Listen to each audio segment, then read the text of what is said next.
El tema del día: propagación de ondas electromagnéticas. Las ondas electromagnéticas comparten las características ópticas con las señales de otras frecuencias.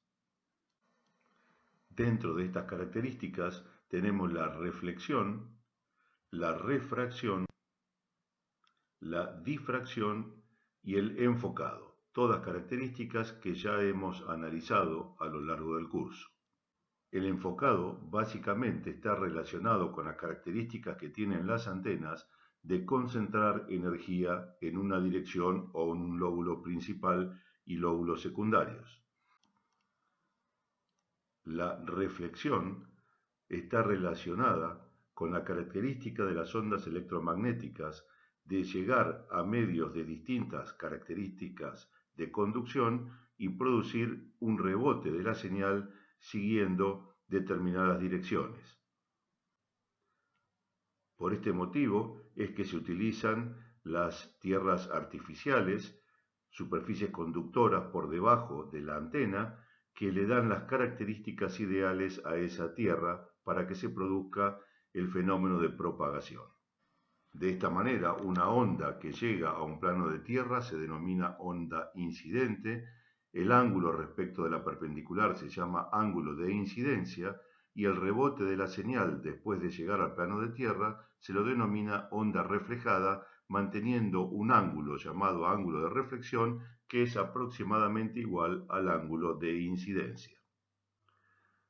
La refracción se debe a las distintas densidades de los medios por los cuales atraviesa una onda electromagnética, que hace que la misma se desvíe siguiendo curvas que hacen ver a la señal electromagnética como si produjera un corte en la misma.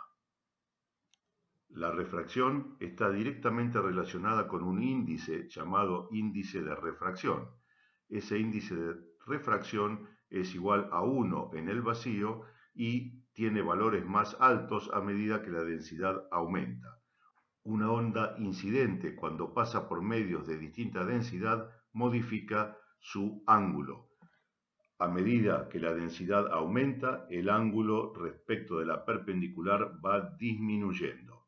Ese índice de refracción se calcula también como un cociente entre velocidades de propagación de las señales, la velocidad de la luz y la velocidad real de la señal en el medio de distinta densidad al vacío. Cuanto menos denso es un material, mayor será la velocidad de propagación.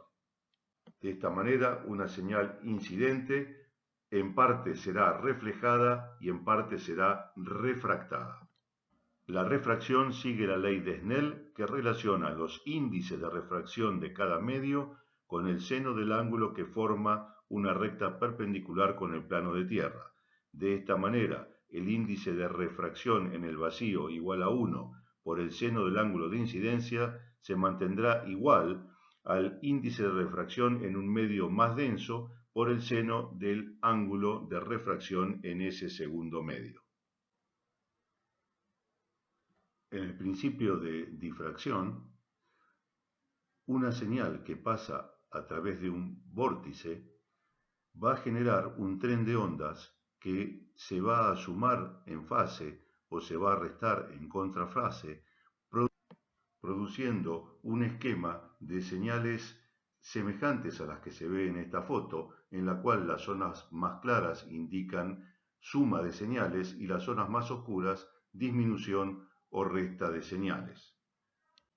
De manera que una señal que pasa a través de un orificio generará un tren de ondas que, si a su vez pasa por otra serie de orificios separados, generará dos trenes de onda que van a interactuar entre ellos, formando un patrón de señal donde en algunas zonas se va a sumar y en otras se va a restar en contrafase.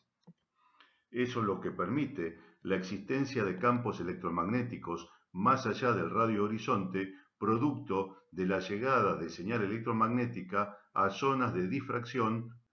Dentro de la clasificación de propagación de ondas electromagnéticas, comenzaremos viendo la propagación por onda terrestre.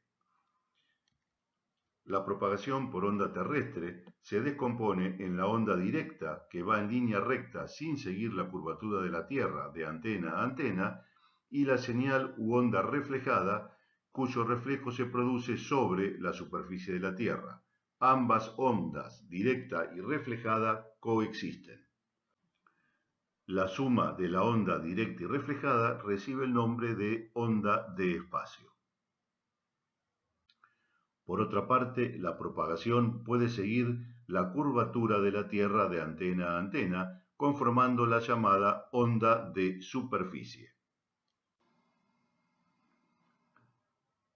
La onda de superficie que sigue la curvatura de la Tierra tiene su alcance relacionado directamente con las características conductivas del terreno. Típicamente se da en antenas de polarización vertical, ya que el campo eléctrico estará perpendicular al suelo. En las antenas de polarización horizontal, la inducción de campo eléctrico sobre la tierra conductora hace que la onda de superficie tenga muy poco alcance. El alcance típico de una onda de superficie de polarización vertical es hasta el radio horizonte, que puede abarcar algunos miles de kilómetros. Típicamente, esta propagación se produce en frecuencias entre los 30 kHz y los 3 MHz. En la propagación por onda directa y reflejada no hay refracción, ya que la señal va en línea recta de antena a antena o se refleja sobre el plano de tierra sin que intervengan los cambios de densidad del medio. Por ese motivo, la señal no se curva y el alcance estará en función directa de la altura de la antena transmisora y receptora. La propagación por onda directa y reflejada es típica en frecuencias por encima de los 30 MHz. Una fórmula muy simple para calcular la distancia al radio horizonte en la propagación por onda directa y reflejada, que se denomina onda de espacio, es calcular la distancia entre la antena transmisora y su radio horizonte expresado en millas, como la raíz cuadrada de 2 veces la altura de la antena transmisora expresada en pies. De esta manera, si aplicamos la misma ecuación a la antena receptora, la distancia de transmisión en la onda de espacio estará dada por la suma de dos raíces cuadradas, la de 2 veces la altura de la antena transmisora en pies y la de 2 veces la altura de la antena receptora en pies, lo que nos da una distancia de transmisión expresada en millas marinas de 1852 metros. En los cálculos matemáticos de la onda de espacio se considera la constante dieléctrica del medio, que es donde se va a almacenar la energía electrostática que contiene la onda electromagnética, la permeabilidad del medio relacionada con las líneas de fuerza magnética terrestres, la conductividad del medio y la polarización de la antena, potencia y fundamentalmente la altura de las antenas.